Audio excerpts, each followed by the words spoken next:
So yeah, let's begin. We'll start by introducing ourselves and to share briefly how we got into philosophy. So I'll start. My name is Kevin. I am a high school student in BASIS International School Parkland Harbor, and I got into philosophy after reading the books of Friedrich Nietzsche, who is a figure who would perhaps get canceled in today's society. And let's move on to Mark. Hello, everybody. My name's Mark. I too am a high school student. I'm a senior in Walnut Creek, California. And how I got into philosophy was, like Kevin, I started reading books. As I progressed in my high school like career, I've seen more classes about politics and history and law, and so I got interested in that. My interest deepened as I learned those things. So yeah, that's about me. Thank you, Mark. Rania. Hi, I'm Rania. I'm based in London and I go to the Godolphin and Latimer School and I'm in year 11. I first became interested in philosophy because I studied Latin and Greek at my school and I really loved reading those texts in their original language. And then it further sort of inspired me to look at the intersection between classical philosophy and modern philosophy, which then led me to read a bunch of other philosophy books. Okay. Thank you. And Mina. Hi, I'm Mina. I'm a junior at Oakwood Friends School in Poughkeepsie, and I grew up in London at a school where philosophy wasn't very available to me. And then moving to New York, I went to a school where I had to take a class that was philosophy tied in with other subjects, and that kind of got me into philosophy, and I started taking more classes from there. Thank you for sharing. And Miller. Hi, I'm Miller. I'm from Jiangsu, China, and I actually started my philosophy journey in China. And now that I'm in the States, studying at a New England boarding school in Massachusetts, I'm sort of prompted to think in a more global perspective in terms of philosophy. I tried to delve into the comparative sides of philosophy, and as well as I'm currently doing research on the interdisciplinary studies of neuroscience and philosophy and public health. Great. So I think we can start off our discussion by trying to approach at a definition of cancel culture, to share what we think cancel culture is, and why has it become so prevalent in modern day society. Um, any volunteers to answer this? I'd like to go. All Yeah, right, please. so yeah, thank you. So yeah, cancel culture, um, pretty vague term, it seems to me. I think there was a bit of a conflation of a couple of things when we talk about cancel culture. So there was an article by, let me check, um, by Bridges, Language on the Move, that I read before this webinar, and it talks about the way that language has moved in terms of cancel culture. We now refer to several things. So originally was groups withdrawing support of a certain figure, just a public demonstration of their beliefs. But then as we progressed, it has also come to include institutions taking away platforms or openly rejecting certain individuals. And so that difference, that conflation, I think makes it a little more difficult to consider whether or not it's a justifiable thing, which we're going to be talking about today, obviously. So yeah, that's those are my thoughts. Yeah, thank you, Mark, for sharing. Do the other panelists also want to share? I can go. I was mainly viewing cancel culture as a form of social punishment that usually occurs when someone has a differing view from the vast majority, maybe in a certain community or online space.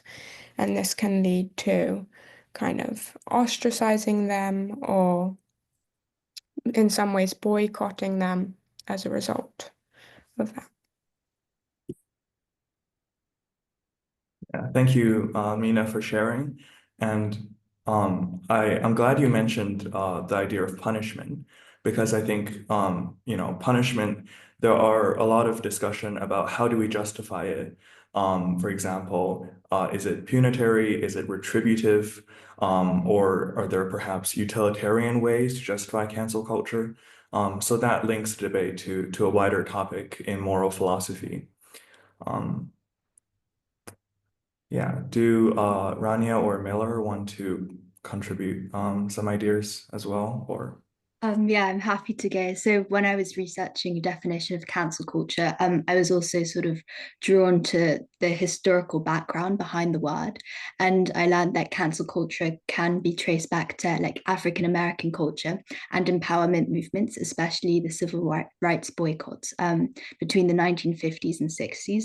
And I think that for me, for defining like the notion of cancel culture, considering the historical basis on which it's founded is really important. And I think it also potentially allows me to view cancel culture in a more positive light, or something that could have like useful ideas in our society. Yeah, thank you for sharing. Yeah, Miller? Yeah, so a little bit different from everybody else, I sort of approached this topic of cancel culture from a linguistics perspective, and namely how it's constructed in our everyday life and how it's sometimes is not as complex as a social construct and can be, we actually participate in everyday life, but we sometimes do not realize that.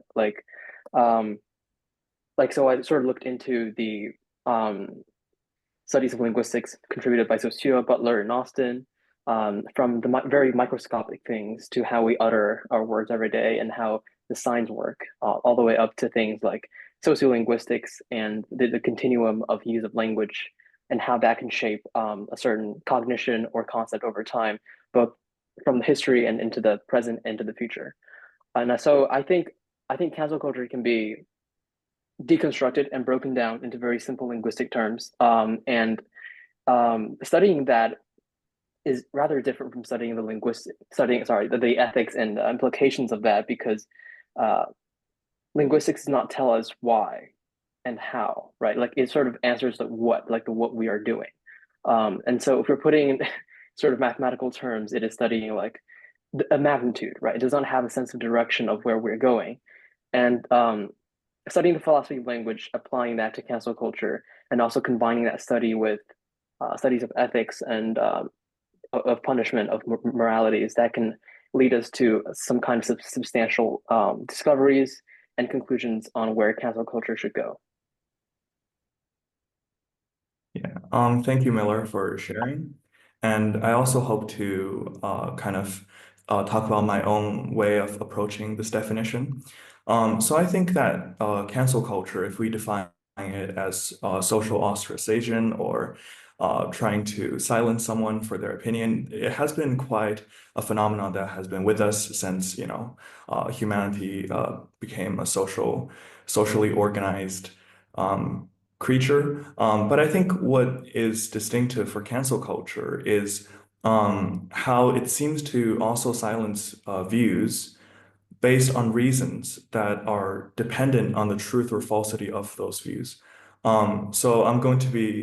So I'm distinguishing here between truth independent and truth dependent reasons that we might cancel someone. So if you say, something that's offensive to a person, or they perceive as extremely offensive, I think might be a reason for you to be canceled, regardless of whether what you're saying is true or not, and that would be a truth independent reason.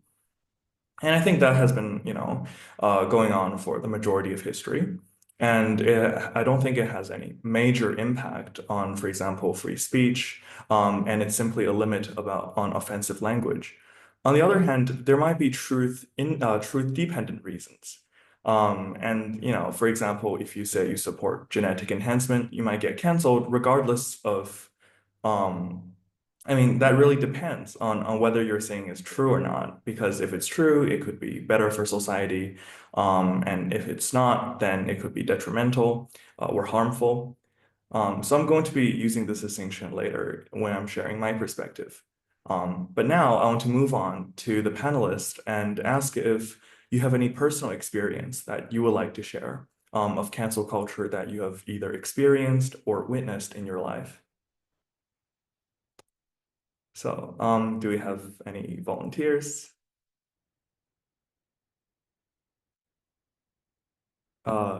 Miller? Yes, I can go first. So in terms of personal experience, let me just give you a very quick example of that sort of engages you with the scenario. The term autism or autistic, the adjective of it, used to be referring to things like that used to be referring directly to the ASD, right? The ASD syndrome. But now I find gradually, as we move on in society, that we sort of twist this definition into the synonym for not normal, right? Not fitting into society. And you often hear someone say, "Oh, that's autistic," right? And that's not necessarily a good term.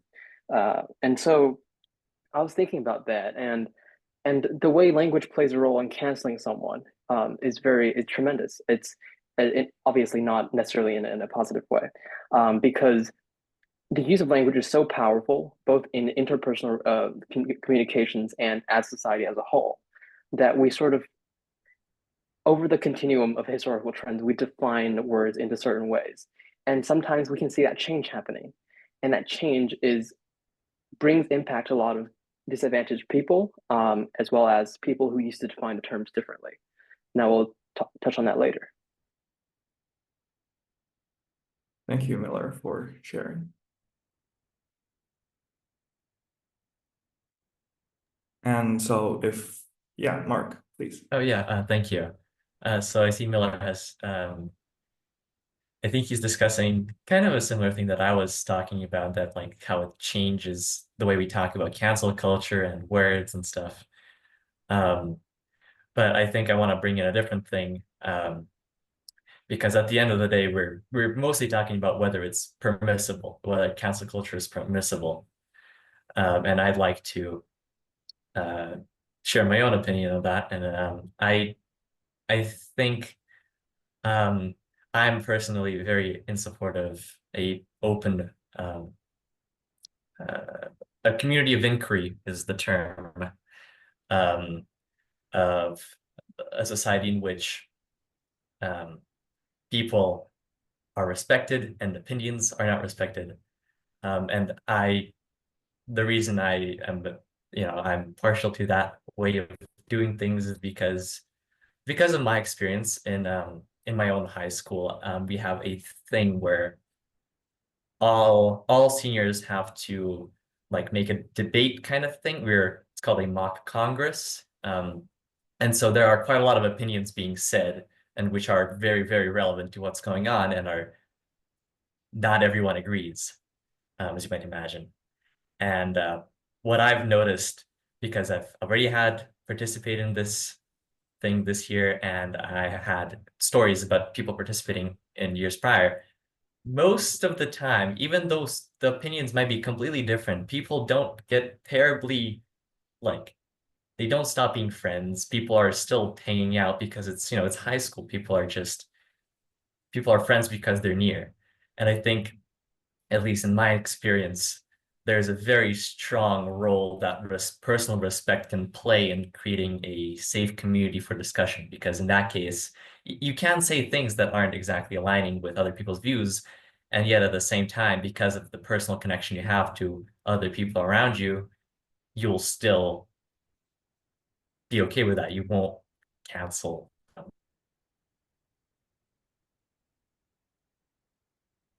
Yeah, thank you, Mark, for that. So I think we can now move on to the next part of the webinar, in which each of the panelists is going to share their own perspective on the issue, and hopefully to encourage more questions from the audience regarding the perspectives, so that we can have a discussion about this and how maybe our perspectives might interact with each other, or and just simply see how we could consider different perspectives on the table when it comes to cancel culture from, of course, all of us are Gen Z. And this time, let's start with Miller. So Miller, can you share with us kind of your own research and thoughts about this and your perspective? Sure.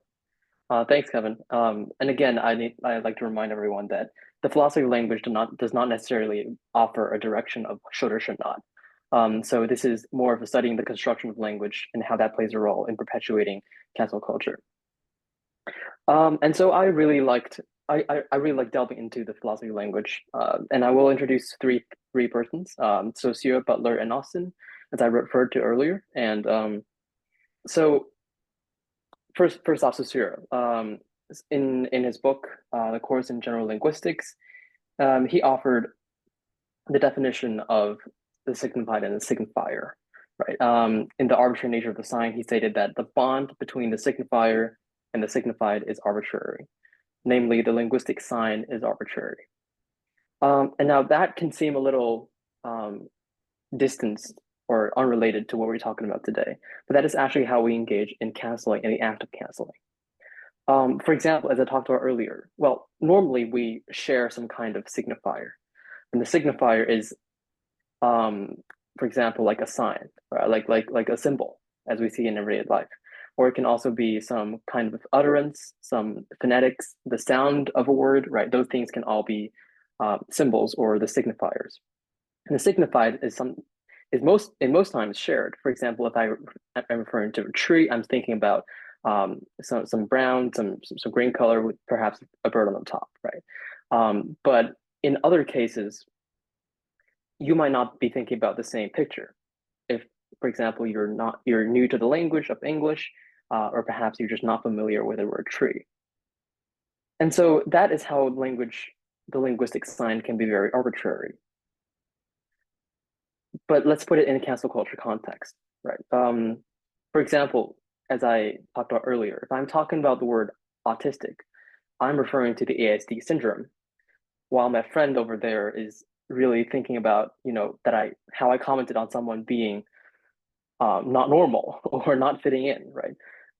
And so that interaction between me and my friend alone is itself an act of canceling. Because in speaking the same language but not using the same signified, a gap is created.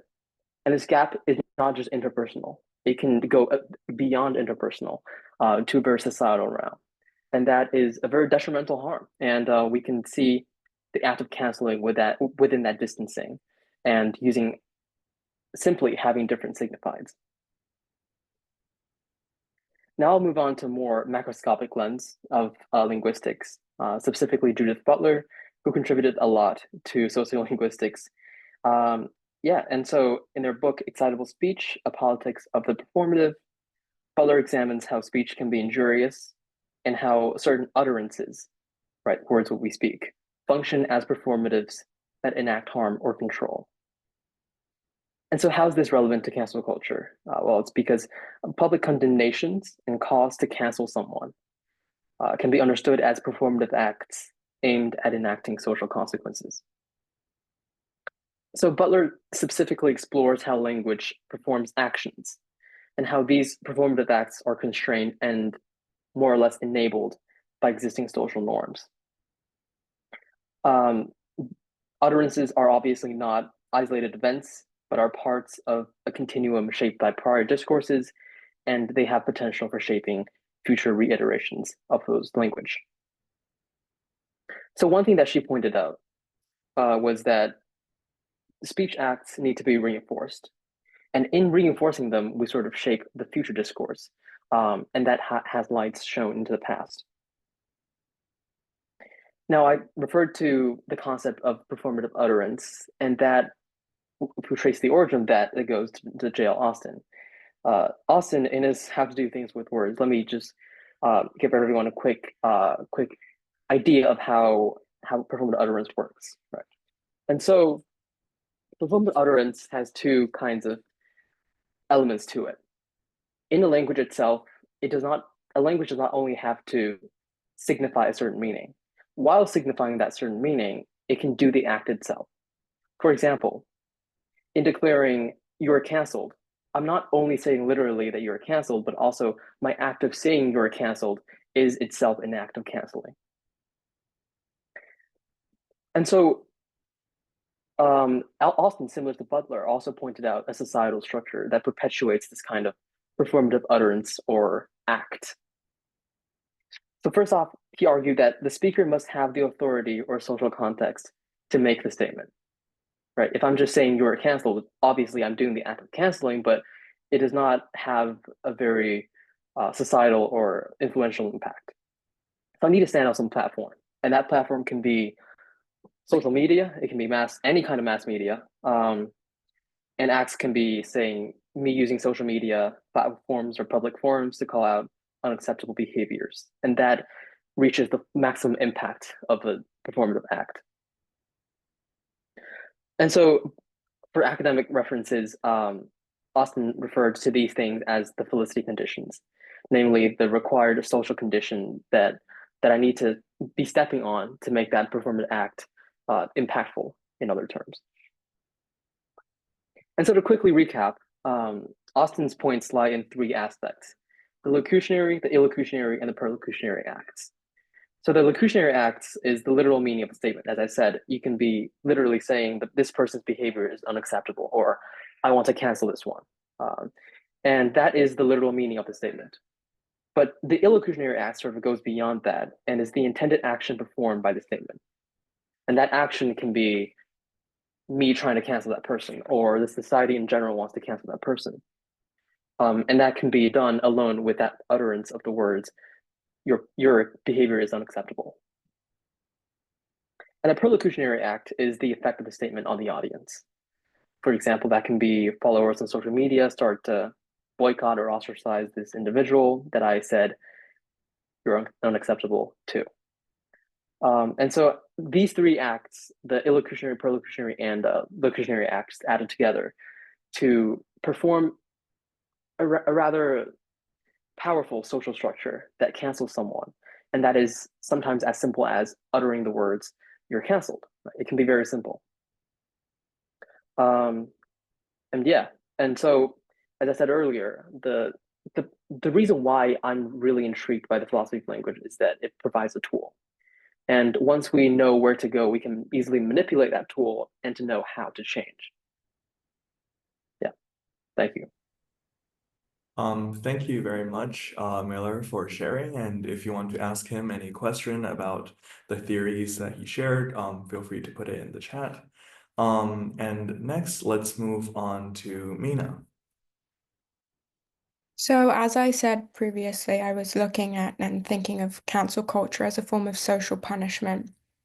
And to me, the ideal form of punishment would be a utilitarian form of punishment in which it focuses more on re-educating and rehabilitating someone in the hopes that they will learn from their actions. And so then that led me to think about cancel culture and how it aligns with that.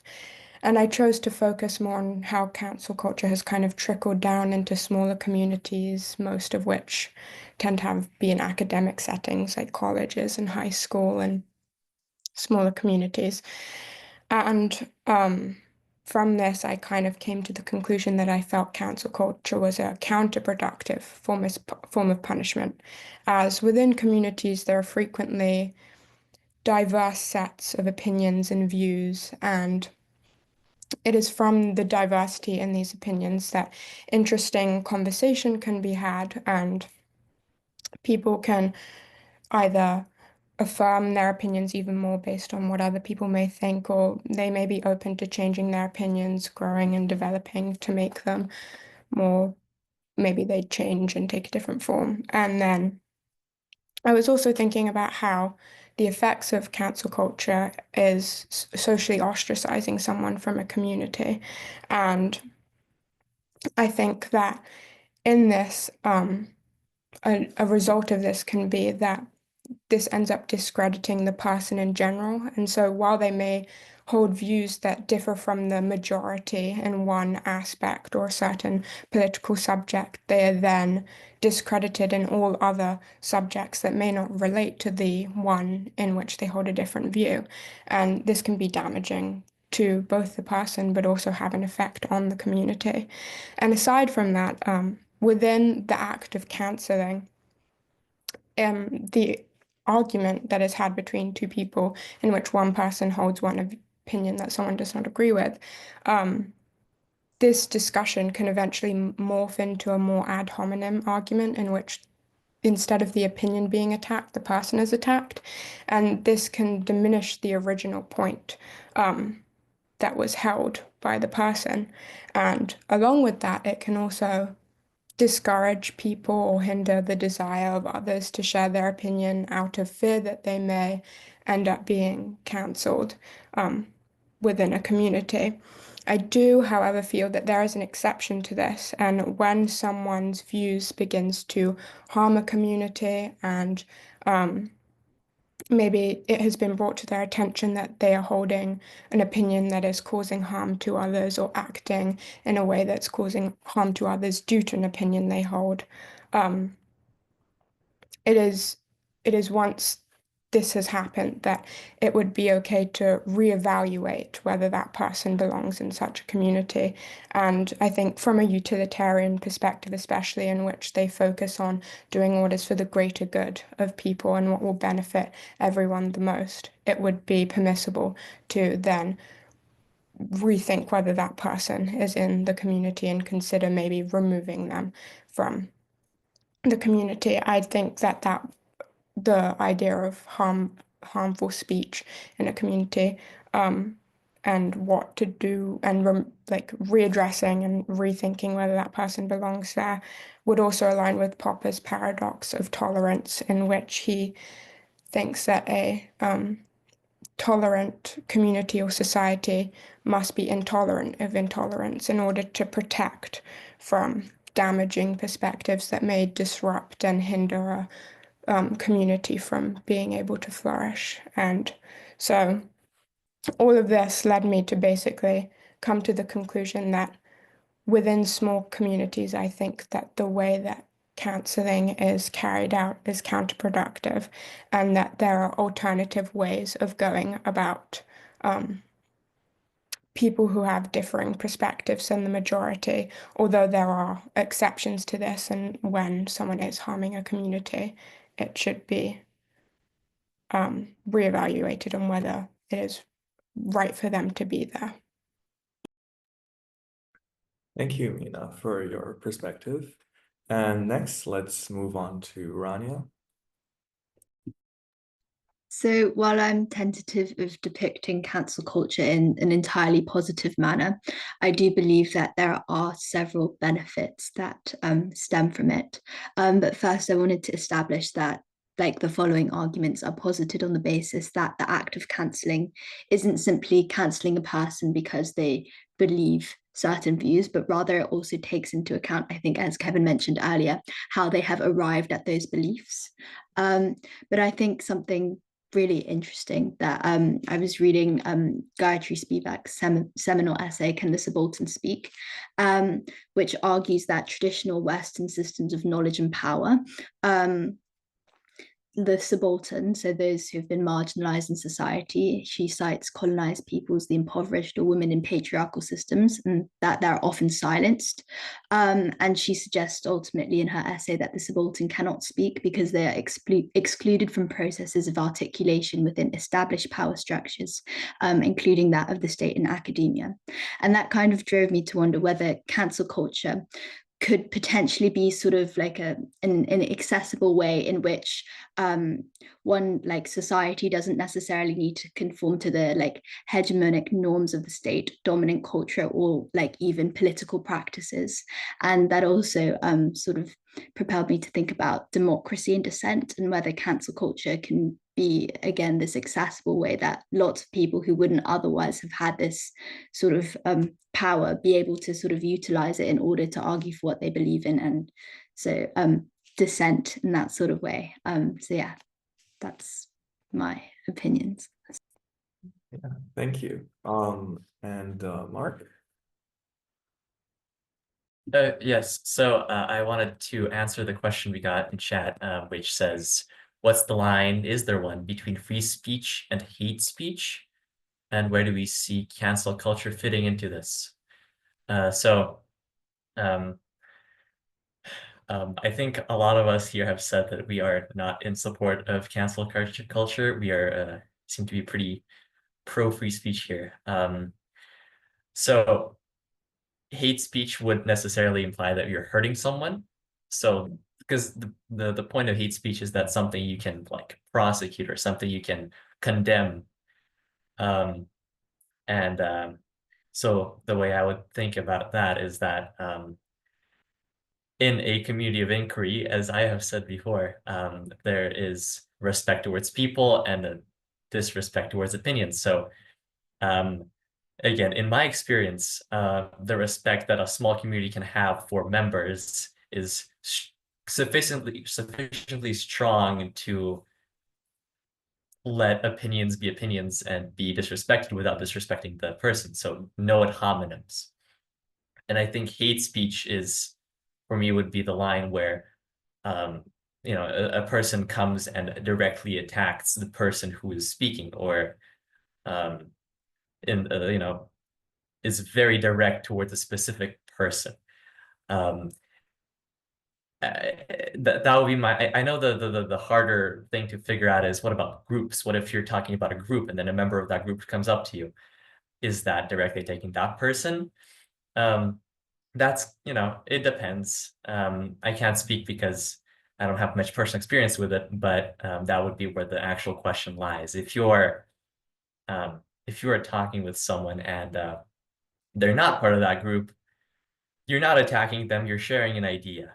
So in my opinion, as long as the bond is strong between you, respect is good, then you can say whatever.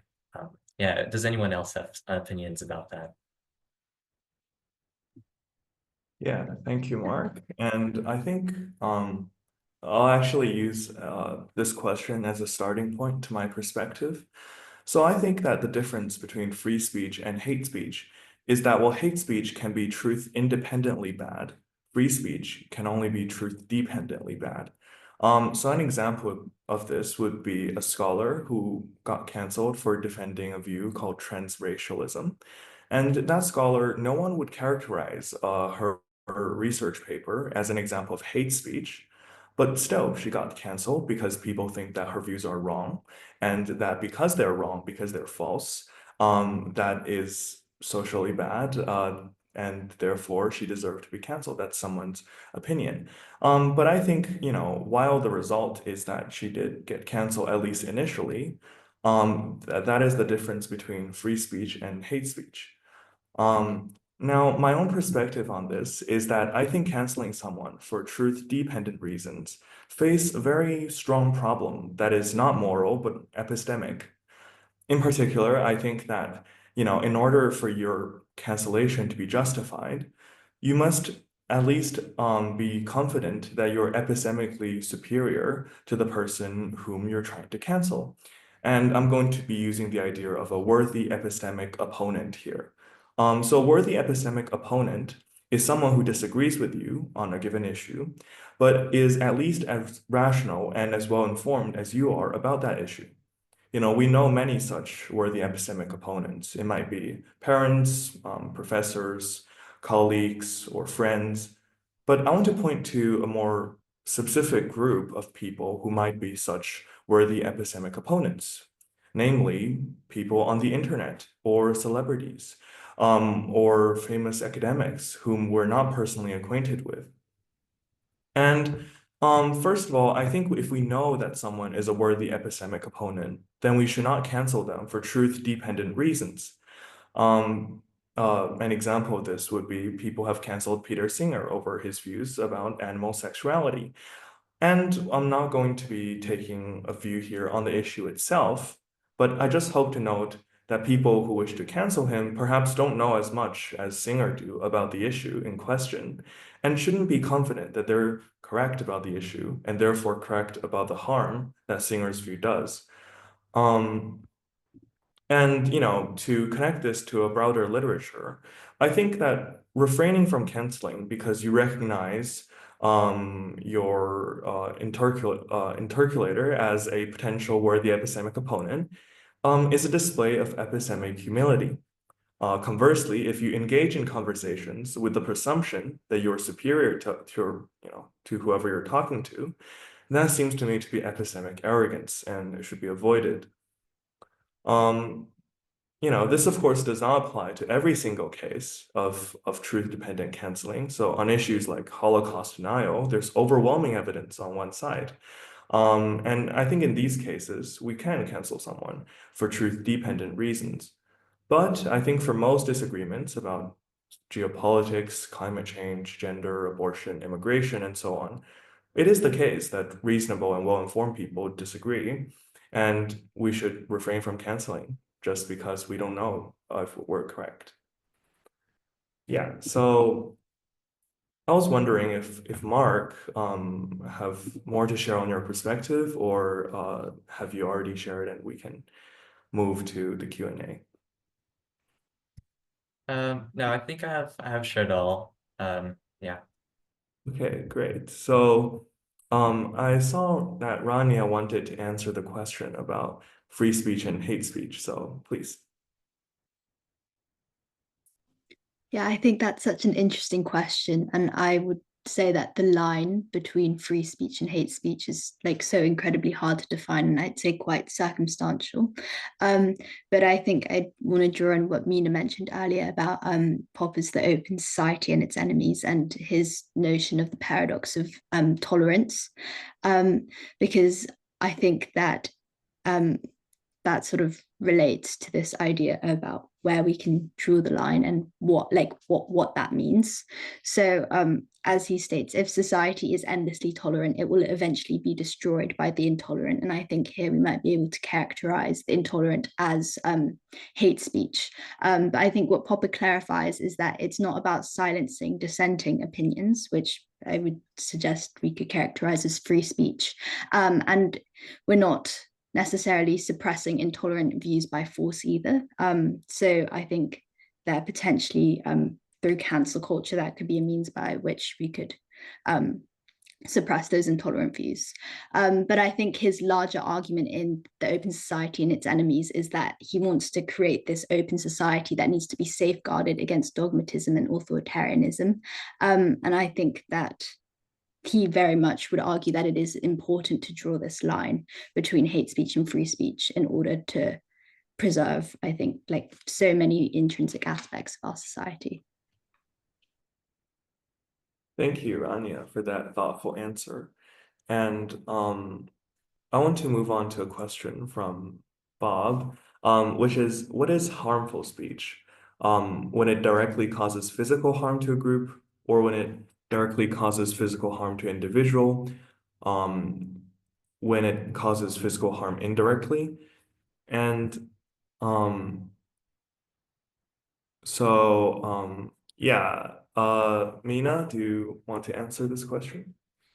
Yeah, sure. So I view harmful speech as when someone it doesn't necessarily have to be physical harm, but through their words conveying a harmful message. I often think of if someone is within a community and there is maybe an individual or more than a few people who hold views that are outwardly and overtly racist. And if they are then going and relaying these views upon others and being vocal about it within their community, they are then harming a group of the community of people of color by spewing their views that in turn are diminishing the validity of an entire race of people due to such aspects such as skin color. And this is harmful as it is in the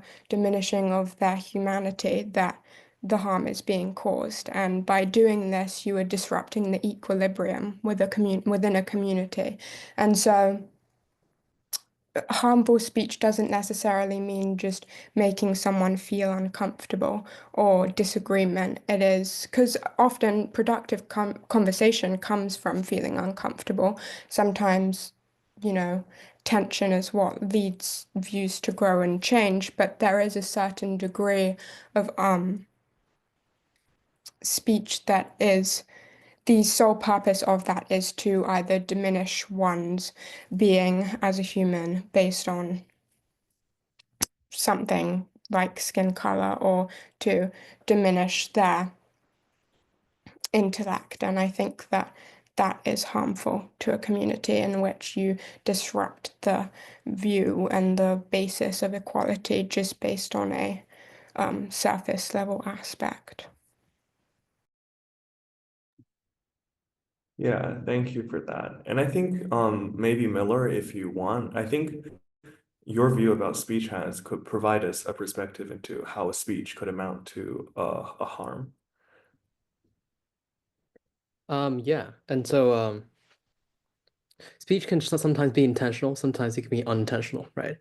And that whether we realize or not, that does not diminish the extent to which we're causing that harm in saying that speech.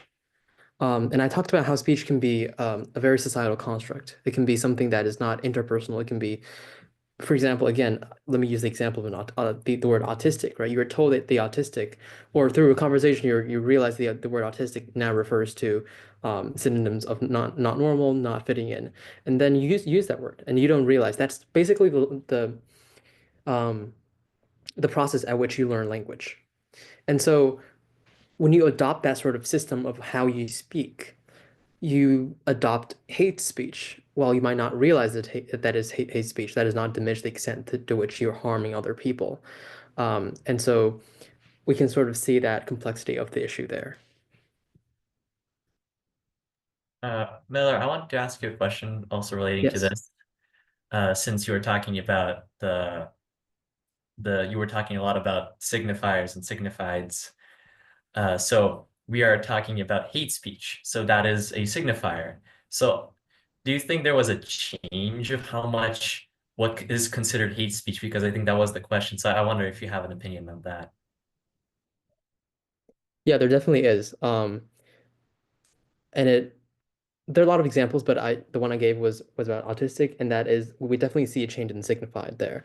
But hate speech, so that can make something that used to be not hate speech now a hate speech, and we are both responsible for that and also kind of powerless in front of that, because if we're taught that a hate speech should be normalized and we don't realize it's a hate speech, then sometimes we adopt that ourselves. Yep. Thanks, Mark. Thank you, Miller. So now I want to move on to a question by Stephen in the chat.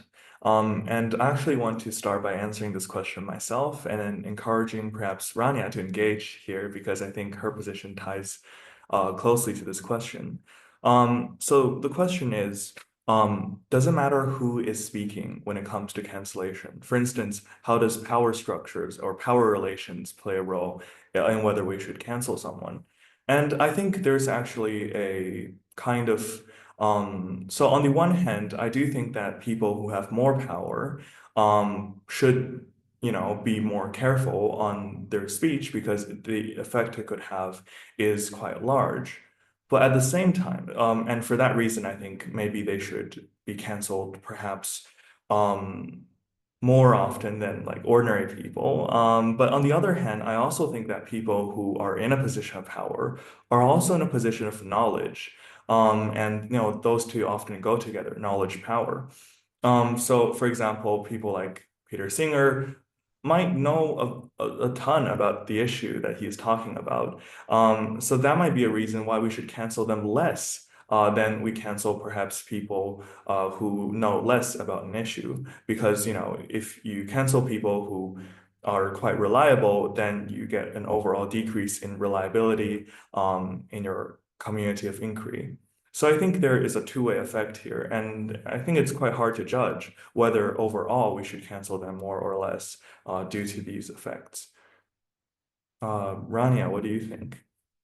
Yeah, Kevin, I think that's really interesting. I think I disagree with you though that those who are in a position of power might be in a position of knowledge, because I'd also attribute, for example, like celebrities, singers, sports people to also be positions of power in that they hold influence over our society. But I wouldn't say that they are necessarily in a position of more knowledge than us. And I'm also interested in the idea of when one comes to have this sort of power or influence, I wonder if there's almost a sort of like social contract thing going on in which when someone has this authority, they consent to also then being able to be cancelled by like the mass public or people like that, because they have like acknowledged that they've had this power. But I also think that the notion of power is interesting in that it can collectively sort of cancel culture. It can amplify the voices of marginalized people who may be a minority and otherwise silenced. And I actually think it brings me on to specifically people either living like in places or under regimes where they wouldn't necessarily have like democratic access, because I think then cancel culture, because it exists outside of the realm of like political acts of voting, that is, I think, a very strong form of power that could be used as a way to argue for what one believes in and what one wants and enact social change. But yeah. Yeah, thank you. And thank you for bringing up the perspective that power and knowledge can come apart. And you mentioned how, some powerful people might not have knowledge or epistemic superiority, as I put it. But I also realized that a lot of people who do have knowledge, who have been engaged in an issue very deeply, do not have power. And that might, precisely be because they're in these marginalized, underrepresented groups. And I think in these cases, of course, they should not be canceled for their views, and we should allow them to be perhaps have a position of greater power in expressing through empowerment and so on. And now, Rania, I want to ask you another question in the chat, which is whether canceling is an individual or collective act. Okay, so I think this is also such an interesting question, because I think initially the act of cancelling can be considered a very individual thing, in that I think it sort of aligns with this notion of like consumer sovereignty, in that like a person individually can choose what they want to support or what they don't want to support. However, I think if you consider it in a larger context, if I, for example, were to cancel someone because I disagreed with their opinions and unfollowed them, I think that'd be fairly innocuous. However, if thousands of other people followed my suit, that would have, I think, potentially quite a profound impact. And that also drew me sort of to the philosophy of Hannah Arendt, in that she argues that when one dissents, it's not just like sort of like individual coercion, but this collective agreement and action. So I think that cancel culture, if it were to truly make an impact, it is about collective action, though obviously I think ideas of mob mentality and tyranny of the majority are things that we should be wary of in considering this. Mm-hmm. And thank you for that answer. And I want to pose another question that has been asked in the chat, which is that how would panelists locate the emotion of shame in the debates around cancel culture? Is there social good in confronting shame or shameful conduct in the public sphere? Mark? Yes, thank you. And I think I've talked twice now about my own experience with my high school and my mock Congress, where people were sharing a lot of ideas and it turned out pretty well. So I think the method, what the point of culture could be, besides material withdrawing of material support, the shame should be the most important part of the counseling. While I think it's important to have some okay in public, it should be minimum. I think shame is sort of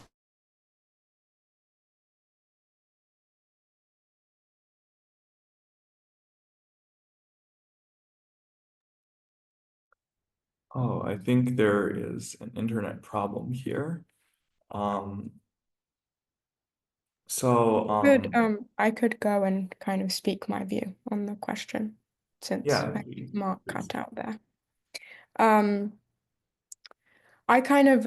hope I'm interpreting this question right, but I'm interpreting it in a way that like addressing shameful acts within communities, and that I think that the most important part when addressing acts that may have been harmful or shameful is the way in which one addresses this. A shameful act does not necessarily need to be met with the same attitude.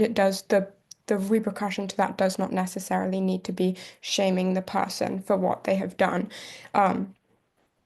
If someone were to have carried out a shameful act, this could be then met with the perspective of trying to re-educate them as to why their act was incorrect in that circumstance and in that moment, which kind of ties back to the whole idea of utilitarian punishment, in which it focuses on preventing someone from committing the same act through the use of teaching them and telling them where the errors lie within that act. Yeah, and I want to add a perspective from Nuthbaum's idea from the upheavals of thought, in which she analyzed the notion of shame in relation to a notion of guilt. And when you think about these closely related emotions, there's actually a lot of differences too. So when it comes to shame, it's mostly about myself, how I have not met a standard that I set for myself. It's quite egoistic in this way. On the other hand, when you think of guilt, it's always in relation to other people. And I think in cases of potential hate speech and offensive language, it's more important that we think in terms of guilt, which, creates more connections between people and asks us to, think of what obligations we have to other people, rather than thinking of whether we have met our own standards, which is what I think shame mostly entails. And Mark, would you like to finish your speech? It was cut thank off. you so much. I apologize for that. I guess Zoom didn't like my opinion. Anyways, I was talking about the fact that shame would stifle people's like desire to talk with others. You get atomized. And I think, as Kevin just said, shame is a very personal thing. You're ashamed about yourself. You don't feel guilty. You feel ashamed. So I think that kind of is another argument against it, and that it prevents communication, and that I don't think that helps very much with arriving to a better understanding of the world. Yeah, thank you for that perspective. And I want to move on to this question from Nathan, which I think is really insightful. Hypothetically, when violent statistical data specifically target a group of people, would this be considered harmful or hate speech when it states a current crisis? What moral values does sharing violent statistical data provide to a society, and is it ethical? Do you have any volunteer responses?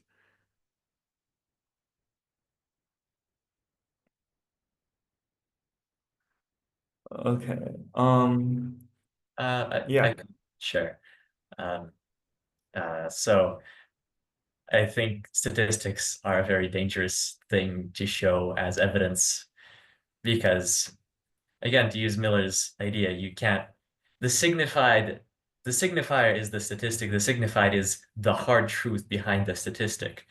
But then there's always the question of, well, aren't there some other facts that interfere with the statistic? Was there a bad sample? Was there, causation doesn't, what's it called?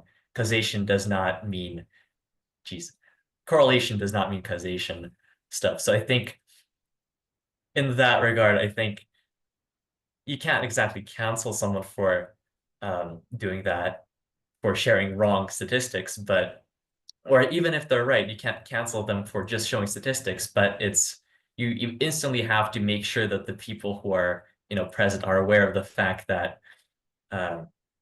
they might not be exactly factual, which is a very hard thing to do. So I'm not sure about how that would affect the justifiability of cancel culture. Yeah, Mark, I think you raised a good point about how statistics could be misleading, especially when they're become viral on social media. A lot of people might misinterpret it for causation and so on. I want to also bring the perspective of its relation to truth. So I think, you mentioned that the data here, I'm going to assume that it's going to be truthful. It has, for example, a scientific research backing it, in which case there's no truth-dependent harms. But there also could be truth-independent harms that would be done regardless of whether or not the statistic or data in question is true or false or manipulated. And here I'm thinking about perpetrating stereotypes, disencouraging people involved in statistics from pursuing certain path because statistically they're unlikely to succeed, and others such effects that might be harmful as a result, even if it is true.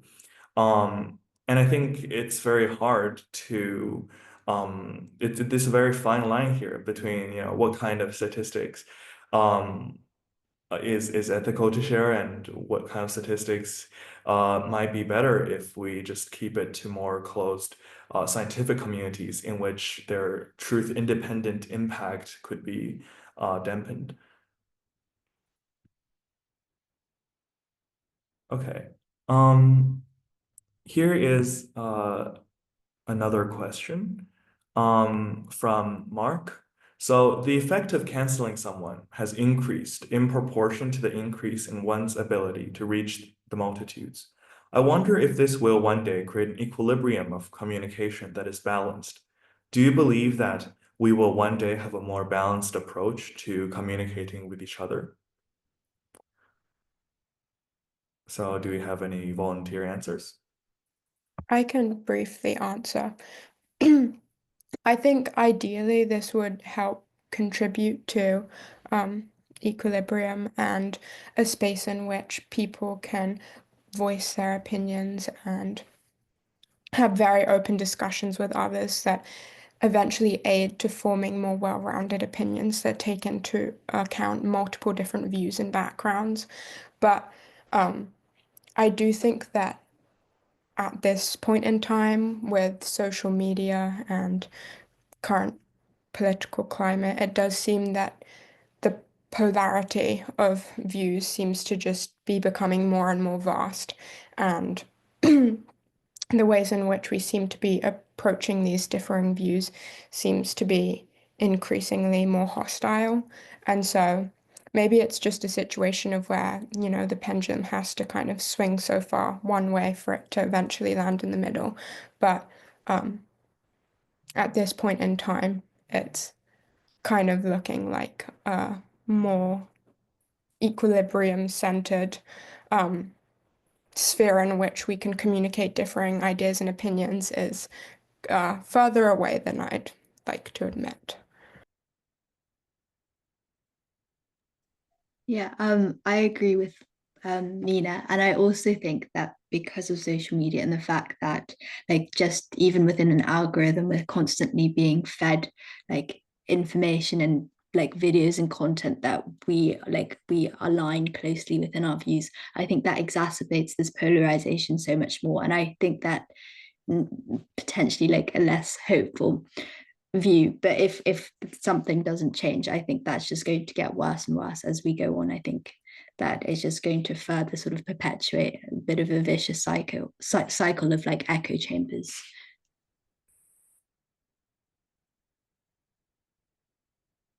And Miller? Yeah, I agree with what you guys said about polarization. I think in order to reach equilibrium, there is a premise that we sort of all agree upon some kind of balanced way to approach each other and each other's voices. But in reality, like I'm not, again, this is not to express some kind of pessimistic view, but in reality, we often seek truths. And the truths also oftentimes stand on sides. And we like to approach things in a binary view or a polarized view. Or in other terms, we like dichotomies. It's either this or that. It's either this side of the world or that side of the world. And that just makes it hard. It makes it hard for us to have even a mindset of saying, oh, it can be a complex thing. It can be somewhere in the middle. It can be, in equilibrium, that we reach balance between each other's comments and words and ideas. And that is something that we have yet to reach. Yeah. So thank you for all the panelists and for everyone who engaged with us in the chat. It's very unfortunate, but we have to wrap up here.